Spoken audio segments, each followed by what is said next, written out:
Reflections of a Soul. Certainly, today, I feel like I've misplaced a part of myself, not due to a lack of motivation, but because each passing day reveals the true nature of my irresponsible living. When I catch myself venting frustrations, placing blame, and pointing fingers, it's not because I hate them. It's simply a mechanism to shield myself. Those moments don't bring joy. Instead, there's an unmistakable discomfort. I long to someone to assume responsibility for my choices, for my life, because it appears to be an immense burden. In this pursuit, I've willingly handed over my freedom to others, and consequently, true inner happiness leaves me.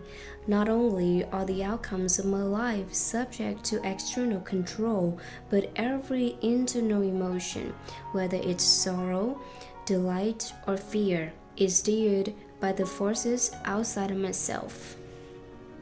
So, what is true freedom then? It's when I, once a fragile being who deemed life meaningless and unjust, stepped up and took responsibility. Taking responsibility for one's life is essentially taking responsibility for 24 hours a day. It involves deciding when to wake up, what to eat, and what to accomplish by day's end. It means acknowledging that the circumstances are not shaped by others, but by one's own contributions, and then determine the next steps. That is when I truly began living, no longer just preparing to exist. Initially, all I wanted was to return home from the office and rest. Yet today, after immersing myself in contemplation, I find myself running this podcast episode. And in this very moment, nothing feels more important.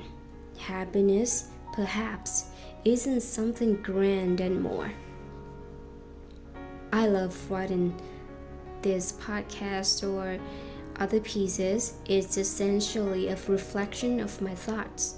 Some days I'm filled with enthusiasm, while others I jot down the frustrations within me. Not to alleviate the burdens, but to introspect and under myself a bit better. This mirrors my life outside of writing.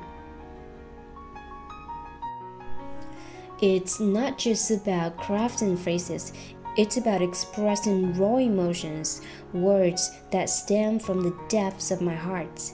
I believe it's fair to embrace all of my emotions. I want to express gratitude to myself for engaging in all of this. Sometimes, just listening to myself speak brings a sense of happiness and tranquility.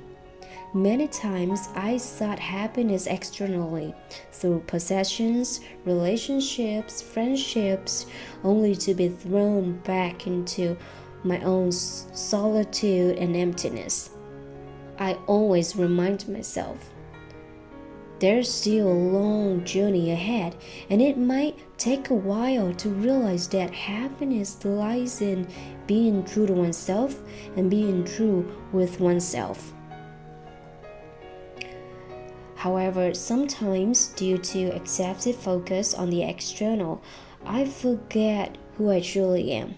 I lose sight of how to express myself and how to make the most of my time. Yet, this vagueness can be beneficial. It prompts me to reshape life that was initially programmed by family or society.